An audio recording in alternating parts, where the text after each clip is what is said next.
السلام عليكم متابعين الكرام، كيف حالكم؟ ان شاء الله تكونوا بخير وعلى الف خير. مرحبا بكم في فيديو جديد على القناه. ان شاء الله ينال الاعجاب ديالكم. الفيديو ديال اليوم غادي نشارك معكم فيه كيكه التمر وكذلك صوص التوفي الرائع.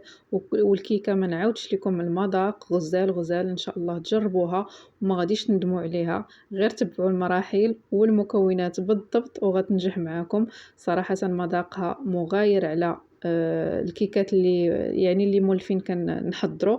هذه غتوليو مدمنين عليها. فالان غادي ندوزو للتحضير مع ونتعرفوا كذلك على المكونات. اول حاجه كي كتشوفوا عندي في اناء 30 حبه من التمر منزوعه النواه. هذا هو الشكل ديالها. غادي نفرغ عليها الماء المغلى تقريبا كوب ونخليها جانبا حتى يعني داك التمر يصبح لين ويبرد لنا الماء المغلى، ما يبقاش ساخن، ضروري انه يبرد باش نستعملوه في الخليط ديال الكيك. هنا كي كتشوفوا متابعين الكرام مرت مده يعني خليته في داك الماء داك المغلى. الان جبت محضرة الطعام، فرغت فيها داك التمر مع الماء وغادي نطحنها جيدا حتى تصبح عجين. يعني غادي تصبح عجين بقوام واحد. انتم غادي تشوفوا الشكل ديالها. فانا في هذا الفيديو غادي نمشي معكم بالتدقيق، كل مرحله بالتدقيق. كي كتشوفوا هذا هو الشكل ديالو. احتفظت فيه بالاناء وغادي نخليه جانبا حتى نوصل يعني توصل المرحله ديالو. في جانب اخر خديت العجانه، ممكن تستعملوا غير الضراب اليدوي، فانا استعملت الضراب ديال العجانه.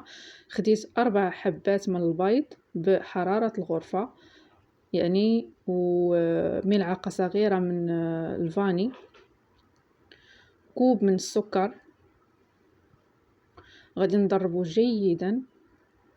غنبقى نزيد في السرعه تدريجيا حتى نوصل للسرعه 5 وغادي نخليه يتضرب مزيان حتى يصبح يعني كريمي وباللون ويفتح اللون ديالو، يعني يصبح ابيض. ها نتوما كتشوفوا متابعين الكرام. الان عاد غادي نبدا نضيف المكونات الاخرى اللي هو كوب ديال الحليب.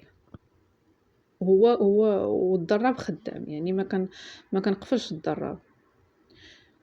ربع كوب ديال الزيت النباتيه مع الخلط ونخليهم يتضربوا مزيان تقريبا لمدة دقيقتين تقريبا. ضروري من مرحلة الخفق. الآن غادي نضيف عجين التمر بالكامل ونرجع الضراب باش يكمل ليا يعني الخلط ديال المكونات وتصبح عندي بخليط واحد، ما تكونش عندي تكتلات، تكون خليط واحد. ودائما السرعه كنزيدوها تدريجيا. هانتوما كتشوفوا متابعين الكرام، يعني عطيتو الوقت ديال الخفق. الان غادي نزول هذاك الراس ديال الضراب وغادي نضيف الراس ديال غير الخلط. يعني في الاول كانت في الخفق، دابا غادي نديروها الراس ديال الخلط. ضفت 2.5 كوب من الدقيق المنخول، الدقيق الابيض المنخول، ملعقه كبيره من القرفه باودر، 3 ملاعق من البيكنج باودر او الخماره، 3 ملاعق صغار، وملعقه كبيره من القرفه. كي قلت لكم 2.5 كوب من الدقيق المنخول. الان خليت الخفق خليت الخلط غير على السرعه الاولى، من بعد ضفت السرعه الثانيه. صافي غير تخلط. كي كتشوفوا هذاك هو القوام ديالو، تيكون قوام خفيف. جبت المول اللي غادي استعملوا اي مول الشكل اللي بغيتو، في المول اللي يعني على حسب الرغبه ديالكم. اهم شيء ان المول يكون كبير. يعني فرغت فيه الخليط، المول مدهون بالزبده والقليل من الدقيق الابيض. فرغت الخليط وكنضربو مع السطح بهذا الشكل. غادي ندخلو الفران على درجة 180 في الرف الوسط لمدة ساعة تقريبا. الآن غادي نحضرو صوص ديال التوفي اللي هو كيجي غزال وكيجي ناجح بهذه الطريقه. كي كتشوفوا خديت كاسرول فوق النار ووضعت فيها كوب ديال السكر، بقيت كنخلط في السكر جيدا حتى صبح بهذا القوام، يعني داب داك السكر مزيان وتكرمل. غادي نضيف ليه يعني تقريبا 50 غرام ديال الزبده بحراره الغرفه، وكنخلط. ضروري ما توقفوش على الخلط في هذه المرحله هذه. ما تحيديش الملعقه من الكاسرول نهائيا، يدك تتخلط خلطي ضروري.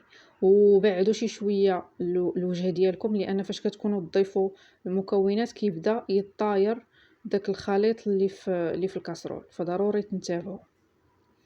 غادي نبقى نخلط. من بعد ما يعني ضفت الزبده ضفت كوب ديال كريمه الخفق وبقيت كنخلط، لان كيصبح صلب. ديك الكريمه كتصبح كانها يعني تتحجر في الكاسرول.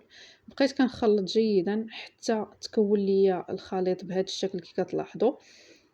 صافي دابا غادي نحتفظ به جانبا. وكي كتشوفوا هنايا هذه الكيك من بعد ما مرات تقريبا ساعه خرجتها من الفرن، خليتها حتى بردات، عاد قلبتها في الصحن بهذا الشكل. قلبتها على الجهه الثانيه كي كتشوفوا يعني الطبقه التحتانيه ديالها كتجي غزاله، اللون غزال ومحمره تبارك الله، يعني ناجحه. الان غادي نفرغ عليها داك الصوص ديال التوفي كي كتشوفوا. من بعد حتى هو ما برد فكيجي قوامه سائل. غادي نفرغ عليه لاصوص مزيان، نسقيها مزيان بداك لاصوص. ممكن لاصوص تخليوها جانبا، يعني فين ما تقطعوا واحد القطعه تفرغوا عليها شويه ديال لاصوص في التقديم. فهي كتجي غزاله، ان شاء الله تجربوها وتنال الاعجاب ديالكم. وانا متاكده انكم لا جربتوها ما غاديش تندموا عليها، بالعكس غادي تكتشفوا واحد المذاق مغاير على لي كيك اللي مولفين. جات بواحد المذاق زوين بزاف. غير جربوها ان شاء الله وخليوا لي التعاليق ديالكم من بعد. ضروري ترجعوا عندي فاش تجربوها، ارجعوا عندي وكتبوا لي تعليق وقولوا لي كي جاتكم الكيك ديال التمر. فانا زينتها بحبات ديال التمر كي كتلاحظوا منزوعه النواه. ممكن تزينوها بمكسرات كعين الجمال ولا اللوز ولا يعني اللي بغيتو على حسب الرغبه ديالكم. فانا اختاريت انني نزينها بالتمر على العنوان ديالها كيكه التمر، ونزينها بالتمر. نزعت لي غير النواه وزينتها به. الان غادي نقطع واحد القطعه متابعيني كي كتشوفوا. ان شاء الله تنال الاعجاب ديالكم. فهي كتجي خفيفه وقطنيه وناجحه. غير تبعوا المقادير بالتدقيق غادي تنجح معاكم ان شاء الله. حتى لاصوص ديال التوفي كتجي بنكهه ومذاق رائع. هذا هو الشكل متابعين الكرام كي كتشوفوا، فهي قطنيه. ان شاء الله تنال الاعجاب ديالكم وينال الاعجاب ديالكم من الفيديو ديال اليوم، ونكون خفيفه ظريفه على قلوبكم. وكيف العاده ما تنساوش لايك وسبسكرايب وتفعيل الجرس باش يوصلكم كل جديد. مرحبا بكم والف مرحبا في القناه. خليتكم في امان الله. الى لقاء جديد، فيديو جديد ان شاء الله. السلام عليكم.